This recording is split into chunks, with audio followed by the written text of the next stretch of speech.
Hello students, आज हम start करेंगे मैग्नेटिक इफेक्ट ऑफ करंट का लेक्चर नंबर 2।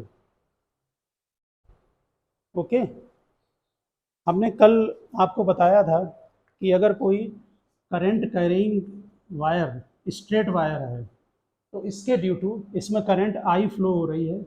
इसके ड्यू टू हम मैग्नेटिक फील्ड जो कैलकुलेट डायरेक्शन निकालेंगे उसके दो मेथड हैं, एक राइट हैंड थंब रूल, दूसरा राइट हैंड पाम रूल।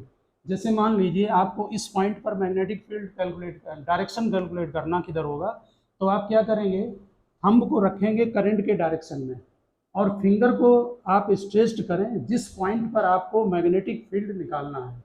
तो यहाँ पर ऐसे रखें थंब को, मैग्नेटिक फील्ड हमें पॉइंट मान लीजिए ये पॉइंट ए है, ए पर निकालना है डायरेक्शन, तो ये किधर होगा, पुश कीजिए खुले हाथ से डाउनवर्ड, डाउनवर्ड होगा।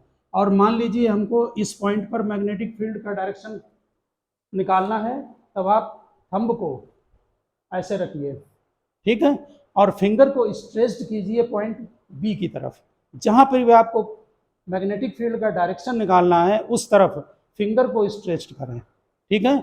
और ये जो फिंगर आपका ओपन है ये पाम, इससे पुश करें 90 डिग्री पर अपवर्ड, ठीक। जब यहाँ कैलकुलेट करेंगे तो किधर होगा, डाउनवर्ड।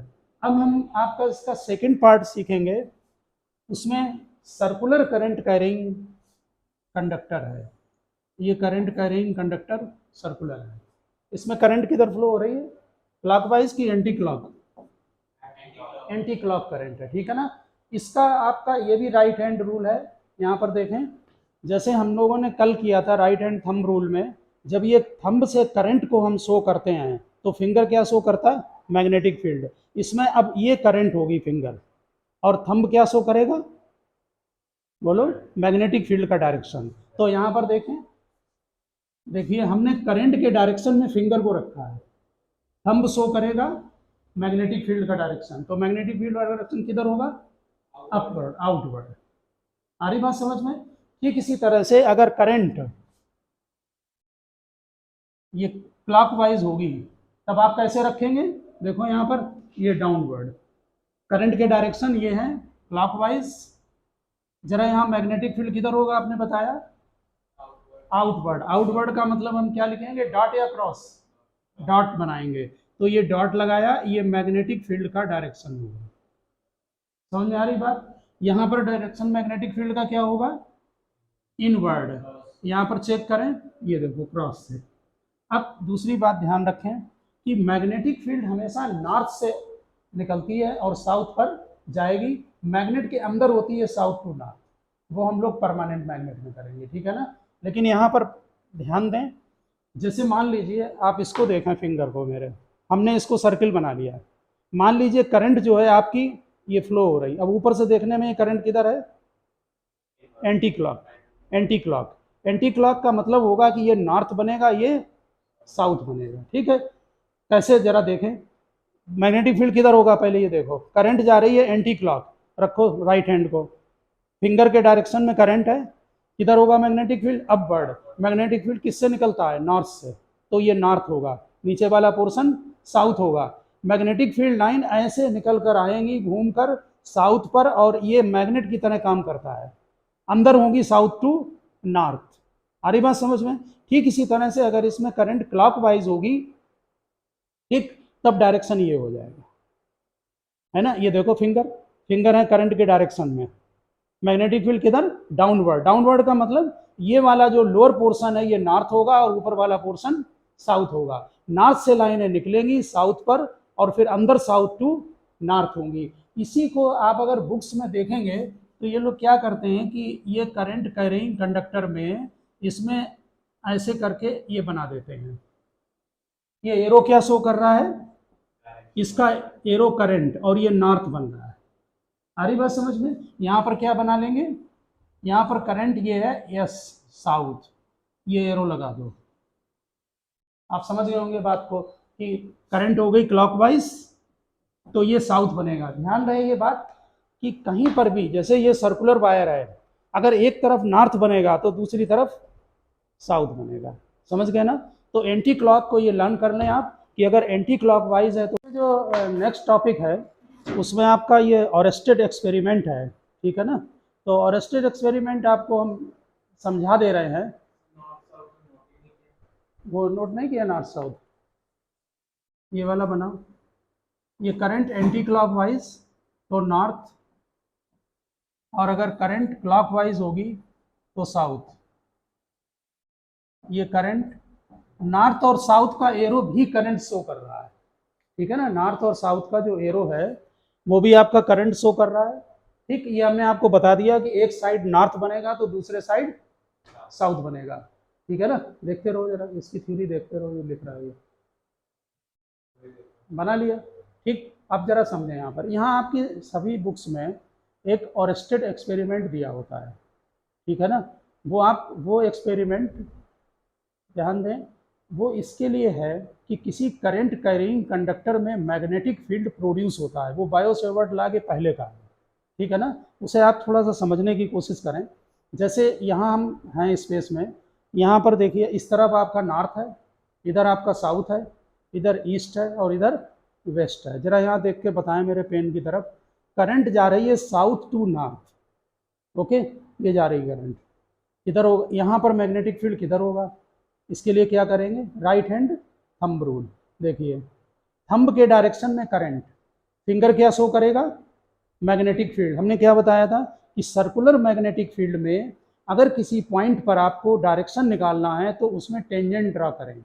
ज़रा ध्यान दें, हम यहाँ पर टेंजेंट ड्रा करेंगे तो किधर को एरो लगेगा, इस तरफ को लगेगा ना। मैग्नेटिक फील्ड किधर होगा, इधर ईस्ट है इधर वेस्ट है, तो किधर होगा magnetic field, east to west. ध्यान रहेगा ये बात, ईस्ट टू वेस्ट का मतलब इधर नॉर्थ है और इस तरफ वेस्ट की तरफ साउथ है, ओके। अब जरा बताएं, इसके नीचे हमने एक मैग्नेट रख दिया और ये मैग्नेट का नॉर्थ है, तो ये नॉर्थ किधर डिफ्लेक्टेड होगा, वेस्ट की तरफ कि ईस्ट की तरफ।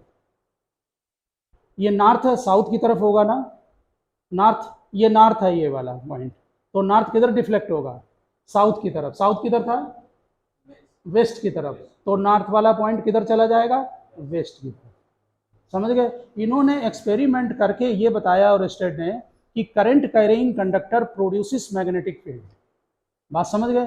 मैग्नीट्यूड कितना है वो बायो-सेवर्ट लॉ से देंगे, और डायरेक्शन निकालना आपने सीख लिया है स्ट्रेट वायर में और सर्कुलर वायर में। इसके लिए इन्होंने एक वर्ड यहाँ पर यूज किया था, SNOW, स्नो। ये सभी बुक्स में मिलता है। इसका मतलब है कि करंट होगी साउथ टू नॉर्थ, ठीक है। तब नॉर्थ डिफ्लेक्टेड होगा किधर, वेस्ट की तरफ। बात समझ में आ रही ना। करंट होगी साउथ टू नॉर्थ, ये वायर में करंट, फिर देखो ये हमारा इस तरफ नॉर्थ है इधर साउथ है, साउथ टू नॉर्थ करंट। उसके नीचे अगर हम कोई मैग्नेट रख दें तो उसका नॉर्थ वेस्ट की तरफ डिफ्लेक्ट होगा। बुढ़े पे तो ऐसे ही शो कर, वो सेंटेंस को उसके लिए है, ठीक है। South to north, north deflective होगा किधर, वेस्ट की तरफ। समझ में आ गई बात। तो ये ऑरेस्टेड एक्सपेरिमेंट है। इसमें अगर कोई क्वेश्चन अगर बोर्ड में आता है, ठीक है ना, आप यहाँ पर नीचे ऑरेस्टेड एक्सपेरिमेंट हेडिंग डालें और नीचे आप नोट कर दें इसनो को। स्पेलिंग चाहिए ना, लिखो ORESTED, ORESTED, ऑरेस्टेड एक्सपेरिमेंट। लिख लिया ना, यहाँ पर लिख दे रहे हैं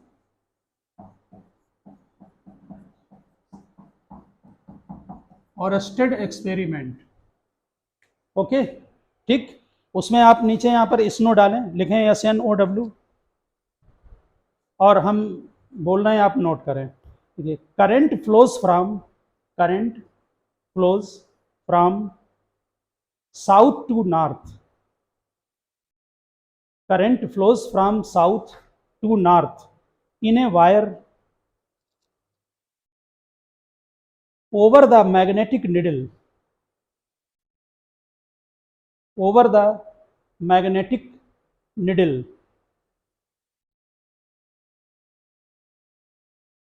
लिखा। then north pole of needle, then north pole of needle deflects towards west। Abhijit उसमें नोट करें, लिखिए current element, current element,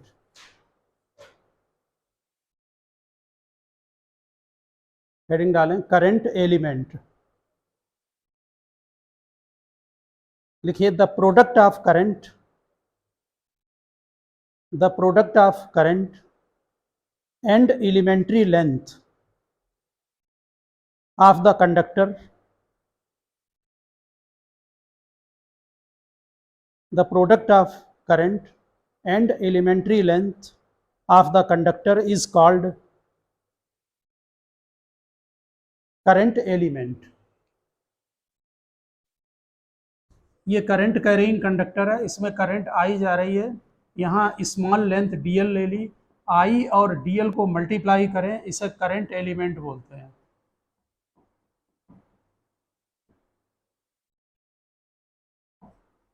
I dl,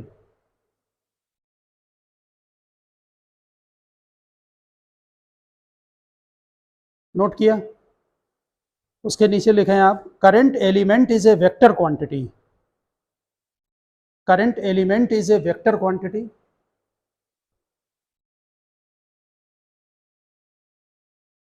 the direction of current element is a vector quantity, the direction of current element is the direction of current, is the direction of current.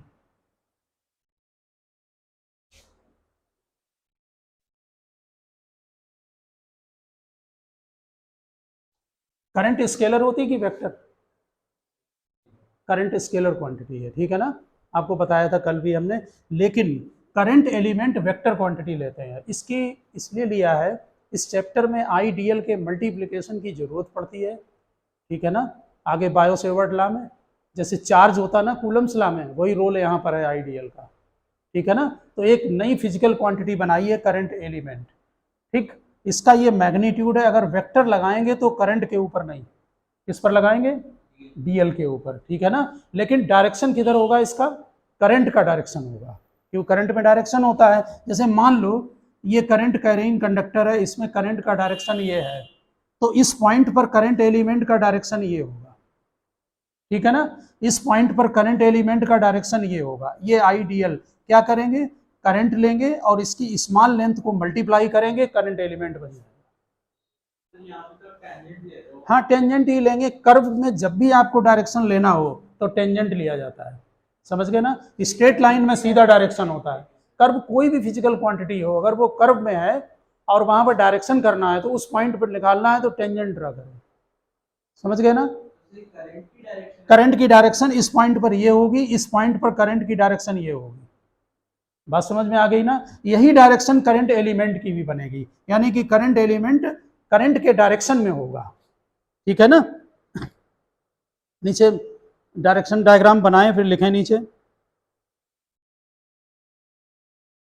Current element का article books में दिया भी नहीं है अलग से, ठीक है ना, वो इसी से करें आप जो लिखा रहे हैं हम। लिखिए charge related to electric field, charge related to electric field. आपको मालूम है चार्ज इलेक्ट्रिक फील्ड प्रोड्यूस करता है। Charge related to electric field and current element is related to magnetic field, current element is related to magnetic field.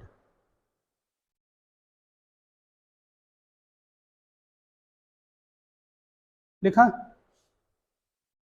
Current element is related to magnetic field, okay. यहां पर ध्यान दें, अगर कोई charge Q मान लीजिए v वेलोसिटी से move कर रहा है, इसको भी हम आईडीएल में कन्वर्ट कर लेते हैं। यहां पर देखिए ये आईडीएल है करंट एलिमेंट, इसमें आप क्या करें कि dt को डिवाइड करें और dt मल्टीप्लाई करें, ओके। आई dt क्या होगा? चार्ज, और dl बाई dt वेलोसिटी होगी। इसका मतलब कहीं पर भी फार्मूले जहां आईडीएल लिखा है, अगर करंट की जगह कोई चार्ज v वेलोसिटी से मूव कर रहा है तो हम उसमें q भी वहां पर लिख सकते हैं। बात समझ में आ रही ना। ठीक, चार्ज अगर मोशन में है v वेलोसिटी से तो हम आईडीएल की जगह qb को रिप्रेजेंट कर सकते हैं, बता देना, ओके। तो आईडीएल वहां पर नीचे नोट कर दें, आपने बना लिया ये चार्ज v वेलोसिटी से मूव कर रहा है, ठीक है ना। नीचे लिखें, if charge q moving with velocity v, if charge q is moving with velocity v, then ideal is equivalent to qv, ideal is equivalent to qv।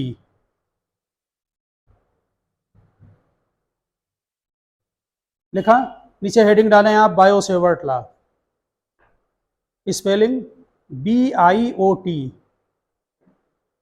Biot-Savart law, bracket में लिखें, ये नोट कर लिया ना, ये आप कर ही चुके हैं और स्टेट एक्सपेरिमेंट।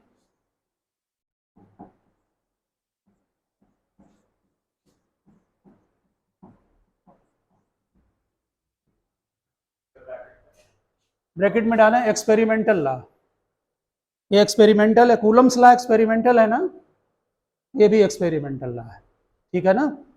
ये आपको करंट कैरिंग कंडक्टर में मैग्नेटिक फील्ड का मैग्नीट्यूड दे देगा। ये करंट कैरिंग कंडक्टर है, कोई भी डायरेक्शन में ले लिया, जरूरी नहीं स्ट्रेट लें, ओके। इसमें करंट आई फ्लो हो रही है, इसका एक स्मॉल पार्ट लिया आई DL,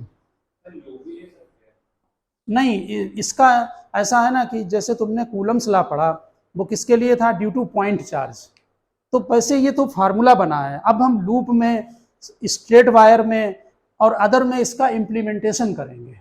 जैसे आपने कूलम्स लॉ किसके लिए था, पॉइंट चार्ज के लिए, तो फार्मूला तो पॉइंट चार्ज के लिए है, ये किसके लिए है, यहाँ मैग्नेटिक फील्ड का डायरेक्शन निकालेंगे, ये due to this current element होगा, बस बात समझ गए ना, स्मॉल पार्ट ले लिया ये इतना करंट एलिमेंट।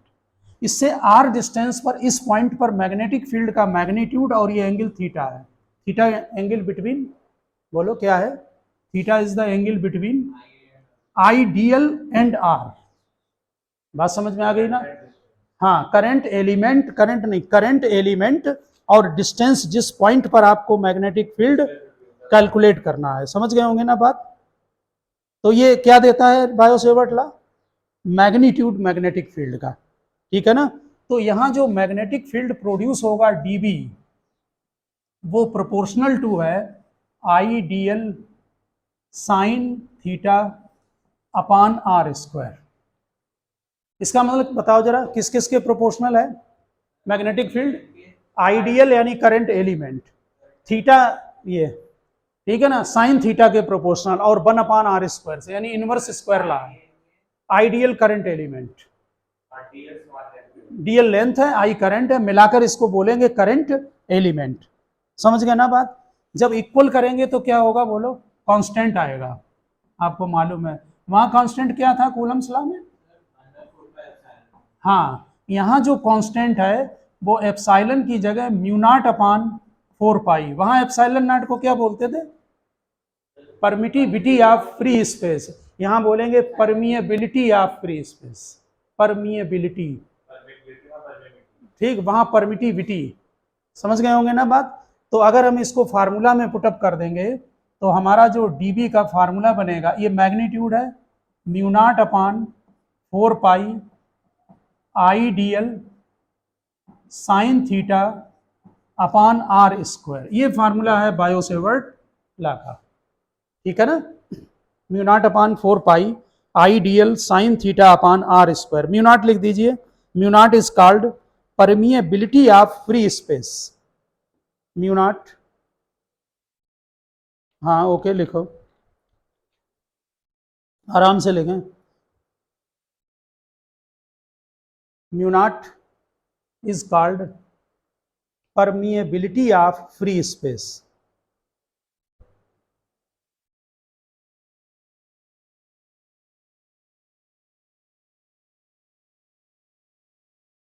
लिख लिया, यहां पर लिखो, लिखा mu naught is called permeability of free space, it depends upon, permeability बोल दें जोर से, वही PER लिखिए, it depends upon nature of medium, nature of medium and system of unit and system of unit. आपको याद होगा कि जो परमिबिलिटी था वो भी मीडियम पर डिपेंड करता था। आपने जब म्यू नॉट लिया तो क्या लिखते थे, परमिटिविटी ऑफ फ्री स्पेस, और जब मीडियम होता तो परमिटिविटी ऑफ मीडियम। यहाँ पर परमिबिलिटी है, मीडियम पर डिपेंड करेगी, ठीक है ना। और सिस्टम ऑफ यूनिट पर भी करती है। बता सकते हैं सिस्टम ऑफ यूनिट में 1/4 पाई एप्सिलॉन नॉट की वैल्यू CGS में कितनी थी? नहीं, 1, याद आई। और SI में कितनी थी? 9 × 10⁻⁹। हाँ, उसी की बता रहे, ठीक है ना। अब यहाँ पर लिखें, आपने यहाँ पर क्या लिखा कि करंट किस पर डिपेंड कर रहा है? Nature of medium and the system of unit, लिखा है ना। लिखिए इन CGS system K = 1, in CGS system K = 1 and in SI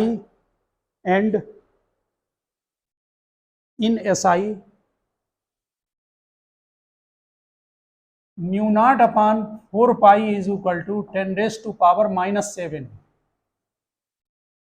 लिखिए इन SI म्यू नॉट अपॉन 4 पाई इक्वल्स 10⁻⁻⁷। फिलहाल आप यूनिट को लिख ले, वेबर पर एम्पियर पर मीटर, बाद में फिर यूनिट बताई जाएंगी आपको। ये मैग्नेटिक फील्ड की कई यूनिट हैं, टेस्ला है, हाँ WB, वेबर बोलते हैं, ठीक है ना। फ्लक्स की यूनिट है। फिलहाल आगे इसको डिस्कस करेंगे, फिलहाल नोट कर लें आप, पर एम्पियर पर मीटर।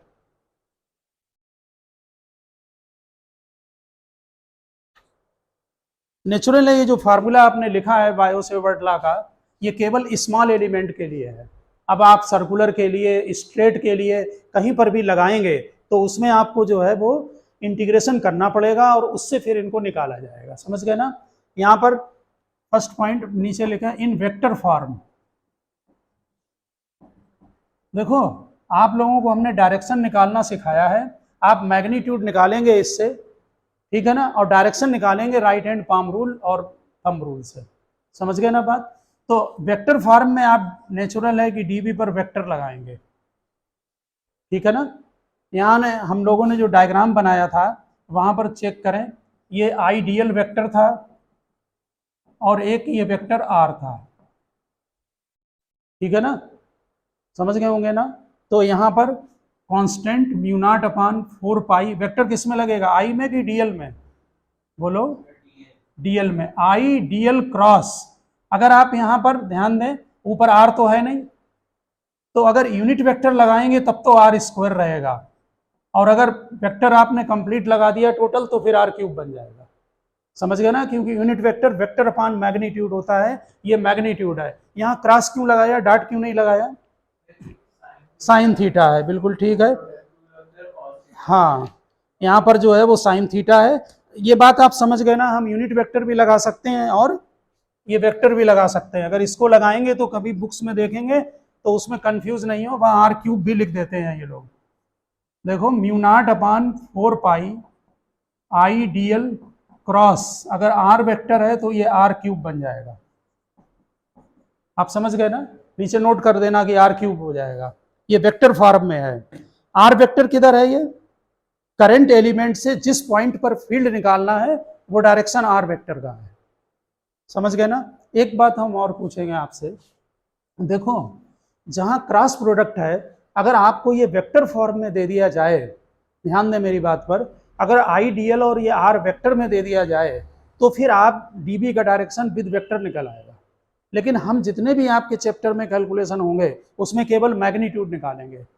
अभिजीत सुन रहे ना ध्यान से, direction right hand palm rule, right hand thumb rule, उससे वेक्टर सम करेंगे। वेक्टर में क्वेश्चन ही नहीं देते हैं, मैग्नीट्यूड लिखे होंगे। जैसे कूलम्स लॉ में आपने ध्यान दिया था, आप क्या करते थे कूलम्स लॉ में? मैग्नीट्यूड निकालते थे Q1 Q2 अपॉन R² से, और उसके बाद वेक्टर सम करते थे।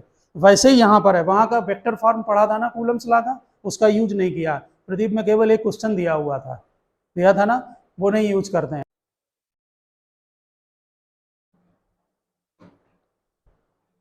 ओके, लिखिए नेक्स्ट पॉइंट नोट करें।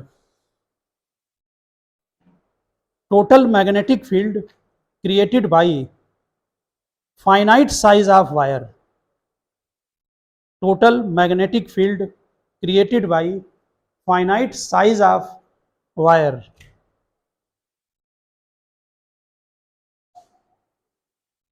देखिए, आप जब टोटल मैग्नेटिक फील्ड निकालेंगे तो फिर इंटीग्रेशन कर देंगे, डेरिवेशन में ये फार्मूला यूज होगा। डीबी लिखा था ना लेफ्ट में, तो डीबी का इंटीग्रेशन बी हो जाएगा, ठीक है ना। टोटल मैग्नेटिक फील्ड कैसे निकालेंगे, इंटीग्रेशन करके निकाले जाएंगे। समझ गए होंगे ना बात को।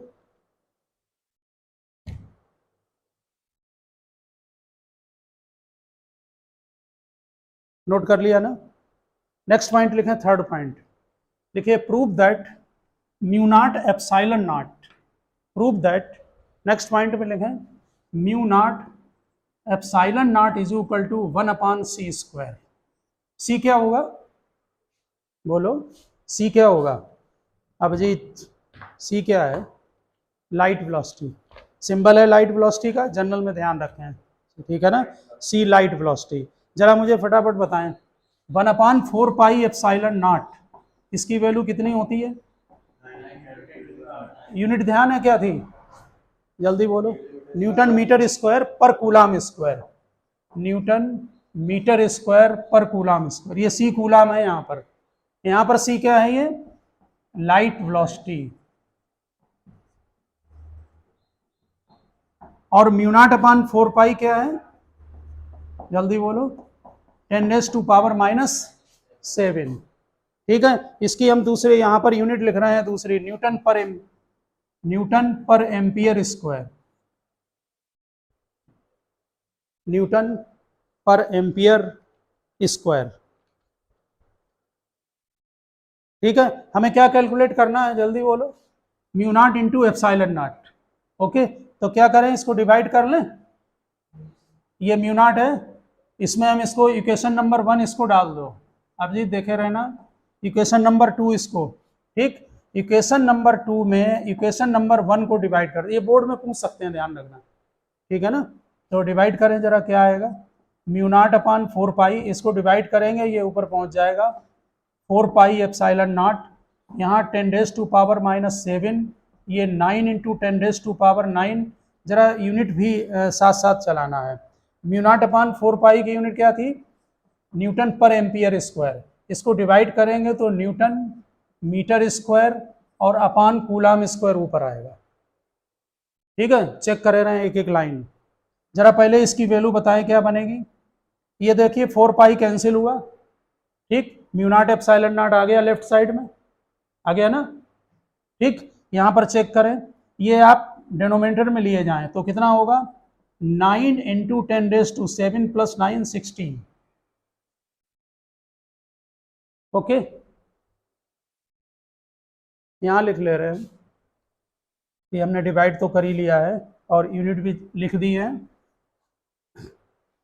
ठीक है, बताओ जरा क्या बचा, न्यूटन से ये कैंसिल हो गया, कूलाम क्या होता है, Q is equal to I T, तो क्या लिखें, ampere square metre square, Q is equal to I T, sorry second square, तो एम्पियर स्क्वायर कैंसिल हो जाएगा, ऊपर क्या आएगा, second square upon metre square. जरा यहाँ पर ध्यान दें, ये मीटर अपॉन सेकेंड वेलोसिटी होती है, ये इसका रिवर्स है, और 9 इंटू 10⁻⁶ क्या है, लाइट वेलोसिटी क्या होती है, 3 इंटू 10⁸ होती है ना।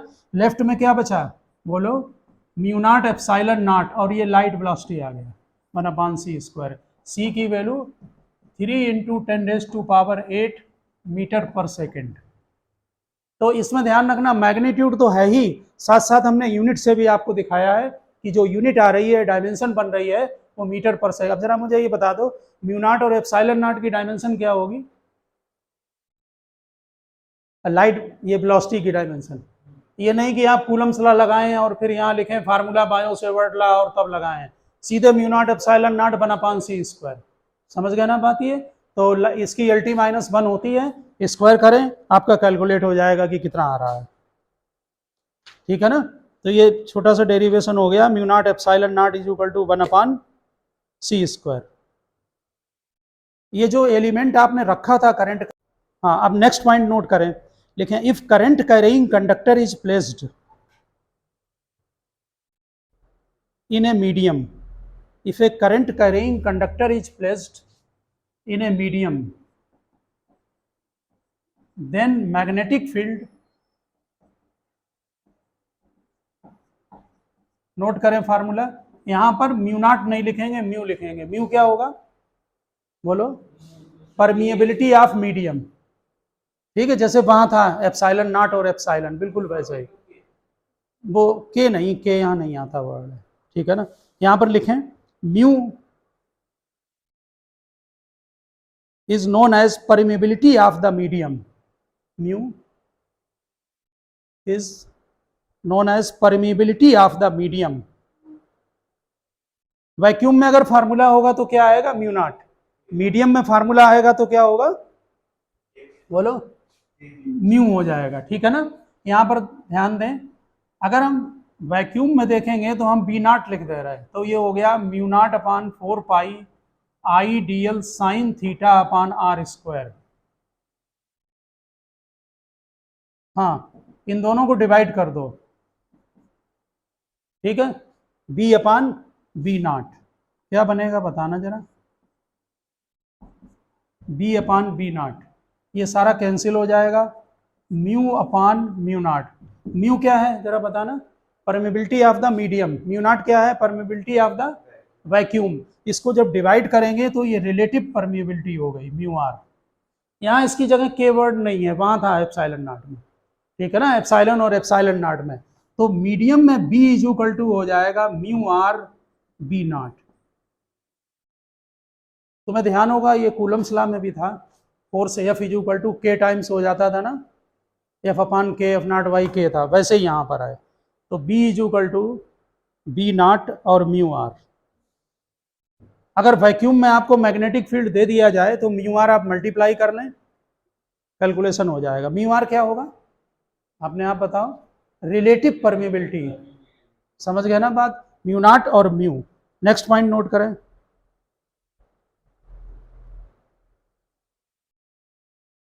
नेक्स्ट पॉइंट करें नोट, ये लिख लिया है,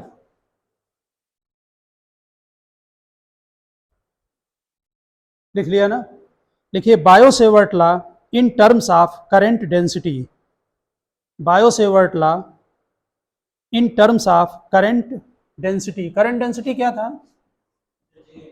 जे, करंट अपॉन एरिया, यहाँ डीएल मल्टीप्लाई कर रहे हैं, देखो जरा, एरिया इंटू डीएल, ये वॉल्यूम बन जाएगा आई डीएल इज, यहाँ पर डीवी, तो आई डीएल की जगह जे डीवी लिख दो तो करंट डेंसिटी में फार्मूला चला जाएगा, ठीक है। इनका कोई न्यूमेरिकल में यूज नहीं है अभी, इनका जो यूज है ना केवल फार्मूले हैं, करंट डेंसिटी आपका बोर्ड में कैलकुलेशन के लिए नहीं आएगा। यहाँ पर देखें, हम मैग्नेटिक फील्ड बी अगर लिखेंगे, डी बी ले रहे हैं, म्यू नॉट अपान 4 पाई, क्या था फार्मूले में बोलो, आई डी एल साइन थीटा, यहाँ पर क्या हो जाएगा देख के बताओ, जे डी बी।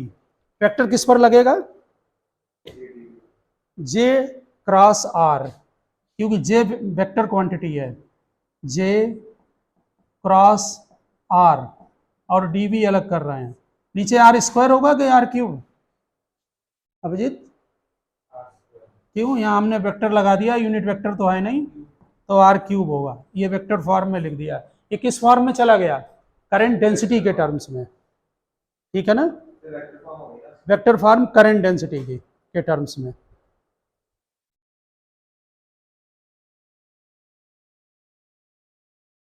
लिखा, केवल फार्मूले तक यूज है, ठीक है ना। नेक्स्ट लिखें बायो-सेवर्ट लॉ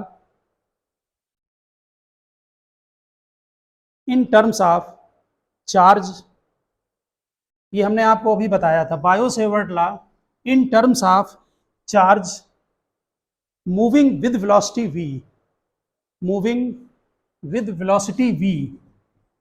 आपने करंट एलिमेंट में नोट किया है आईडीएल किसके इक्वल था, क्यूबी के, वेक्टर कहाँ लगेगा, वेलोसिटी के ऊपर, तो डायरेक्ट लिख दें हम फार्मूला, बोलो क्या बनेगा, dv is equal to mu naught upon 4 pi IDL की जगह क्यू v क्रॉस आर। अब बताओ जरा, आर क्यूब होगा कि आर स्क्वायर,